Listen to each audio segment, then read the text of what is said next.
إن في ذلك لذكرى لمن كان له قلب أو ألقى السمع وهو شهيد. العالمین والصلاة والسلام علی سید المرسلین محمد الامین خاتم النبیین وعلی آلہ واصحابہ اجمعین. جب ہم سورہ فاتحہ پڑھنے کے لیے، سورہ فاتحہ کی تلاوت کے لیے قرآن کھولتے ہیں تو سورہ فاتحہ کی پیشانی پر ایک فقرہ، ایک دعا بڑی شان سے لکھی ہوئی ہوتی ہے.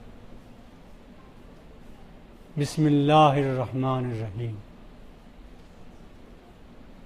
وہ کچھ الگ سے لکھتے ہیں، فاتحہ کا حصہ بنا کے نہیں لکھتے. محسوس ایسا ہوتا ہے کہ یہ اللہ کے نام سے شروع کرنے والی بات اور یہ مضمون آغاز کار سے، آغاز ہدایت سے تمام امتوں میں موجود تھا،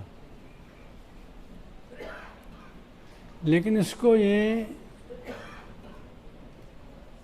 بہترین بلیغ الفاظ کا یہ لباس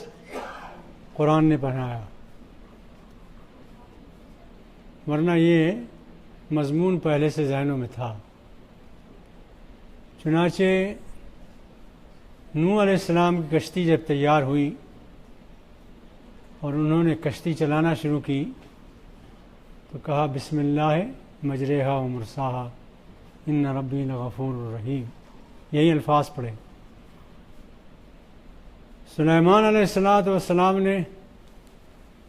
جب بلقیس کو خط لکھا، ملکہ بلقیس کو، تو اس میں یہ الفاظ ہیں انہ من سلیمان و انہ بسم اللہ الرحمن الرحیم. اللہ تعالیٰ نے جب قرآن کی پہلی 5 آیتیں نازل کی تو وہاں حکم دیا، آرڈر دیا نبی صلی اللہ علیہ وسلم کو، اقرأ بسم ربک الذی، اللہ کے نام سے پڑھو. تو یہ بسم اللہ الرحمن الرحیم وہ کلمہ ہے جو ہمیشہ سے تمام امتوں میں جاری رہا، اور سب سے آخر میں امت محمد کا امتیاز یہ ہے کہ اس کو بہترین الفاظ قرآن نے عطا کیے اس مفہوم کو ادا کرنے کے لیے. مکہ، مدینہ، بصرہ، شام، مدینہ، بصرہ، شام، ان کے قراء کا کہنا یہ ہے کہ یہ بسم اللہ الرحمن الرحیم الگ سے ایک آیت ہے قرآن پاک کی، اور تمام امت کا اس پر اجماع ہے کہ یہ قرآن کی ایک آیت ہے. درا حال ہے کہ سورہ نمل میں ابھی میں نے پڑھی آیت وَإِنَّهُ بسم اللہ الرحمن الرحیم انہ من سلیمان، تو وہاں متن میں سورہ نمل کے یہی الفاظ ہیں انہ من سلیمان وانہ بسم اللہ الرحمن الرحیم. لیکن ہر صورت کے شروع میں الگ سے یہ بسم اللہ لکھی ہوئی ہے، سوائے ایک صورت کے، وہ سورہ توبہ ہے، اس میں یہ نہیں لکھی ہے. ہماری امت کا کہنا یہ ہے کہ ہر صورت کو جب ہم شروع کریں تو بسم اللہ پڑھیں، لیکن بسم اللہ اس صورت کا حصہ نہیں ہے، جز نہیں ہے، وہ صرف جز ہے سورہ نمل کا، الگ سے ایک آیت ہے. اور اس پر بھی اتفاق ہے سب کا کہ قرآن پاک کی یہ آیت الگ سے ایک آیت ہے جو ہر صورت کے فصل کے لیے، امتیاز کے لیے، 2 صورتوں کو الگ الگ کرنے کے لیے لکھی جاتی ہے اور پڑھی جاتی ہے. امام ابو حنیفہ کا مسلک یہی ہے کہ یہ سورہ فاتحہ کا حصہ نہیں ہے، لیکن امام شافعی کا مسلک یہ ہے، رائے مدینہ اور بصرہ کا، مدینہ اور کوفہ کا مسلک یہ ہے کہ یہ قرآن کی ایک آیت ہے، چنانچہ امام شافعی اور ان کے ماننے والے لوگ ہر نماز جب شروع کرتے ہیں تو بآواز بلند بسم اللہ الرحمن الرحیم پڑھتے ہیں۔ بلکہ حد یہ ہے کہ ایک بزرگ ہیں عبداللہ ابن عباس رضی اللہ تعالیٰ عنہ، وہ کہتے ہیں یہ قرآن کی ہر سورت کی ایک آیت ہے، اور جب ہر سورت کی ایک آیت ہے تو جس نے یہ آیت نہیں پڑھی اس نے قرآن تو ختم کیا لیکن 114 آیتیں رہ گئیں، چونکہ 114 آیت صورتیں ہیں، غالباً ایک آیت تو ہے ہی قرآن میں اور اس کو ملا کے انہوں نے 114 کہا ہوگا، ویسے تو 113 بنے گی، اس لیے کہ سورہ توبہ پہ تو پڑھی نہیں جائے گی۔ اس بسم اللہ میں کارنامہ کیا ہے کہ ہر سورت کے شروع میں اللہ نے حکم دیا اقرا بسم ربک الذی خلق، قرآن پڑھو تو سورہ بسم اللہ پڑھو۔ نبی صلی اللہ علیہ وسلم نے فرمایا دروازہ بند کرو تو بسم اللہ پڑھو، چراغ گل کرو تو بسم اللہ پڑھو، جو کام بھی کرو بسم اللہ پڑھ کے کرو، اور جو کام ایسا ہو کہ جس پر بسم اللہ نہ پڑھی جائے وہ بے برکت رہتا ہے، ناتمام رہتا ہے، اس میں برکت شامل نہیں ہوتی۔ کل امر ذی بال لم یبدا بسم اللہ فهو اخطا و ابتر، وہ اس میں کوئی خیر نہیں ہوتی۔ قرآن میں جو ہم بسم اللہ سے شروع کرتے ہیں سورت کو، اس کی وجہ یہ ہے کہ ایک تو تعمیل کرتے ہیں اس حکم کی جو اللہ نے سورہ اقرا میں دیا، اقرا بسم ربک الذی خلق، اس حکم کی تعمیل ہو جاتی ہے،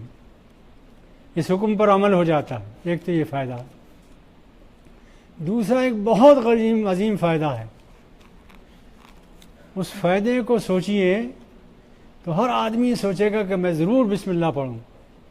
وہ فائدہ یہ ہے کہ آپ جب عادت ڈال لیں گے بسم اللہ کی تو خدا نخواستہ کوئی غلط کام بھی کریں گے تو رک جائیں گے، اس لیے کہ بسم اللہ کی عادت ہے، اور کوئی گناہگار کتنا بھی ہو وہ بسم اللہ کر کے چوری نہیں کرے گا، بسم اللہ کر کے غلط کام نہیں کرے گا۔ تو جب یہ عادت پڑ جائے گی تو اللہ تعالیٰ برائیوں سے بھی بچائے گا، کوئی غلط کام کرنے کو ہمت نہیں ہوگی، سوچے گا کہ میں اللہ کا نام لے کے یہ کر رہا ہوں، لرز جائے گا، کانپ جائے گا۔ تو یہ عادت بھی ڈالنی چاہیے۔ تیسری بات یہ ہے کہ جب آدمی بسم اللہ پڑھ کے کام شروع کرتا ہے تو گویا اس نے اللہ کی برکتوں کو، اللہ کی رحمتوں کو ساتھ لے لیا۔ اب انشاءاللہ یہ کام صحیح رخ پر چلے گا، صحیح نقطے سے آغاز ہوگا اس کا، اور انشاءاللہ صحیح انجام تک پہنچے گا، اس لیے کہ اللہ کی مدد شامل حال ہے، اللہ کی برکتیں شامل حال ہیں۔ ایک اور بات بھی ہے کہ بسم اللہ میں 2 صفتیں اللہ کی ہیں، الرحمن الرحیم۔ الرحمن وہ صفت ہے اللہ کی جس میں جوش ہے، خروش ہے اور بہت ہی ہیجان ہے، اس لیے کہ اللہ تعالیٰ کے رحمت کے اس جوش نے ہی پیدا کیا ہے ہر چیز کو۔ حد یہ ہے کہ کفار کو بھی رزق دے رہا ہے، دشمنوں کو بھی رزق دے رہا ہے اسی رحمان کے جوش میں، اور یہ رحمان اتنی بڑی صفت ہے، اسے اگر آپ یاد کریں اور یاد رکھیں، اتنی بڑی صفت ہے کہ اس رحمان ہی کی بنیاد پر انسان کو نطق ملا ہے، بولنے کی قوت ملی۔ الرحمن علم القرآن خلق الانسان علمہ البیان، بیان کی قوت، بولنے کی طاقت اللہ تعالیٰ نے جو دی ہے وہ رحمان صفت کی بنیاد پر ہے۔ اور اس سے بڑی نعمت ایک اور اللہ تعالیٰ نے اور دی، قرآن سے بڑی نعمت اس کائنات میں اور کوئی نہیں ہے۔ اس لیے ہم جب بھی ہوش سنبھالتے ہیں، بچوں کو پڑھاتے ہیں، گھر میں پڑھتے ہیں، تلاوت کرتے ہیں، بار بار اٹھاتے ہیں، اسے پڑھتے ہیں، تبرک حاصل کرتے ہیں اس سے پڑھ کر، اس لیے کہ یہ قرآن وہ نعمت ہے اگر یہ نہ ہوتا تو دنیا میں اندھیرا ہوتا، حلال و حرام کی تمیز نہ ہوتی، اللہ کا دین ہم تک نہیں پہنچتا۔ اور آج آپ جو زندہ ہیں اور اپنے دین پر قائم ہیں، ہدایت پر قائم ہیں، درا حال ہے کہ پوری دنیا آپ کو آپ کے دین سے ہٹانے پر لگی ہوئی ہے، آپ کے دین کو خطا کرنے اور دین کو خراب کرنے، بدنام کرنے کی پوری کوششیں ہو رہی ہیں پوری دنیا میں۔ لیکن اسی دنیا میں وہی دشمنان دین جب قرآن پڑھتے ہیں تو ایمان لے آتے ہیں، جب قرآن پڑھتے ہیں تو محسوس کرتے ہیں کہ یہ تو بات وہ نہیں ہے جو ہم کہہ رہے تھے، جو ہم سن رہے تھے۔ یہ بہت بڑی نعمت اللہ تعالیٰ نے دی ہے اور رحمان صفت سے ملی ہے۔ البتہ رحمان کے بارے میں یہ بات یاد رکھنے کی ہے کہ جس طرح اللہ صرف اللہ کا نام ہے، کبھی کسی کا نام نہیں رکھا گیا اللہ۔ دنیا میں جب سے دنیا آباد ہے آج تک کسی کا نام اللہ نہیں رکھا گیا، اور چونکہ اللہ واحد ہے اس لیے اللہ لفظ اللہ کی نہ تثنیہ آتا ہے نہ جماعتی ہے۔ ٹھیک اسی طرح اللہ کا دوسرا وہ نام جو صرف اللہ کے لیے ہے وہ رحمان ہے۔ چنانچہ رحمان بھی اللہ کے علاوہ کسی کے لیے نہیں رکھا گیا، آج تک نہیں رکھنا چاہیے۔ لیکن رحمان جو اللہ کا نام ہے اس کی بھی واحد نہیں آتی، واحد ہی آتا ہے، جمع نہیں آتی، تثنیہ نہیں آتا، اس لیے کہ یہ صرف اللہ کا نام ہے۔ مگر ہم نے زیادتی یہ کی کہ نام تو رکھتے ہیں عبد الرحمن، نام تو رکھتے ہیں فضل الرحمن، فیض الرحمن، نام تو یہ رکھتے ہیں، لیکن جب بلائیں گے تو رحمان بھائی، حالانکہ وہ غلط ہے۔ رحمان صرف اللہ کے لیے ہے اور اس کو عبد الرحمن فضل الرحمن ہی رکھنا چاہیے، یہی کہنا چاہیے۔ اس بسم اللہ کے پڑھنے کی ایک برکت اور بھی ہے کہ جب ہم رحمان اور رحیم پر غور کرتے ہیں اور پڑھتے ہیں بسم اللہ الرحمن الرحیم، تو کیا معنی ہوئے کہ رحمان کی تائید بھی ہمیں حاصل ہے، رحیم کی تائید بھی ہمیں حاصل ہے، ہمیں اللہ کی تائید بھی حاصل ہے۔ بسم اللہ الرحمن الرحیم، اللہ اس کی ذات کا نام ہے جو کسی کے لیے نہیں رکھا گیا، اور رحمان اس کی صفاتی نام ہے جو کسی کے لیے آج تک نہیں رکھا گیا۔ رحمان جوش و خروش ہے اس میں، اس لیے اس جوش و خروش میں اللہ تعالیٰ دنیا کو کھلا رہا ہے، دنیا کو دے رہا ہے، سب کچھ اسی نے پیدا کیا ہے۔ اور یہ دو بنیادی صفتیں ہیں جس نے اس کائنات کو پیدا کیا، اللہ نے ان بنیادوں پر، ان صفات کی بنیاد پر اس کائنات کو پیدا کیا۔ ایسا نہیں ہے کہ اللہ کی ضرورت تھی ہماری کہ یہ بندے اگر نہیں ہوں گے تو میں کیا کروں گا، ایسا نہیں ہے۔ اس کی رحمان نے جوش مارا، رحمت نے جوش مارا، اس نے کہا میں اپنے بندے پیدا کروں، ہماری ضرورت کہیں ہے، ہمیں زندگی دی۔ اور دنیا میں جو کچھ بھی پیدا کیا ہے وہ صرف اللہ نے پیدا کیا ہے، کوئی چیز دنیا میں آج تک کسی انسان نے نہیں بنائی۔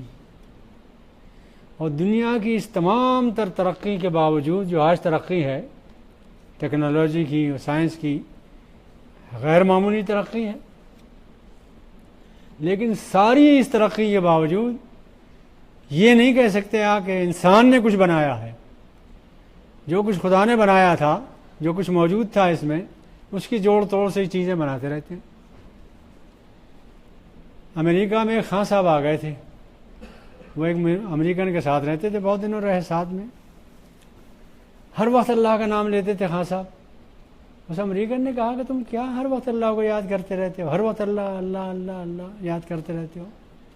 اب تو ہماری سائنس نے اتنی ترقی کر لی، ٹیکنالوجی نے اتنی ترقی کر لی کہ ہم ایک پتلا بنائیں گے، مٹی کا، لکڑی کا پتلا بنائیں گے، اس میں مشین فٹ کر دیں گے، وہ بولے گا بھی، چلے گا بھی، پھرے گا بھی، سب کچھ کرے گا۔ اب چھوڑو اللہ کو۔ خان صاحب نے کہا اچھا بھائی تم بنا کے دکھاؤ۔ تو اس نے مٹی منگوائی، گندوانے لگا کہ صاحب اس سے میں بناؤں گا۔ تو خان صاحب نے کہا تمہیں شرم نہیں آتی میرے اللہ کی مٹی لیتے ہوئے؟ اپنی مٹی لاؤ کہیں سے۔ ظاہر ہے کہ انسان تو کچھ نہیں پیدا کر سکتا، پیدا جو کچھ بھی کیا ہے اللہ تعالیٰ نے کیا ہے، اور اللہ کی پیدا کی ہوئی چیزوں سے ہم جوڑ توڑ ملا کے سب ترقی کر رہے ہیں۔ تو اللہ نے پیدا کیا ہے، یہ ہے رحمان کا کمال، رحمان کا کرم، رحمان کی کہ جوش کا نتیجہ جو کائنات پیدا ہوئی، اور دنیا میں اللہ نے کیا کیا پیدا کیا۔ پھر اللہ تعالیٰ کہتا ہے کہ تمہیں تو بہت تھوڑا علم ہے،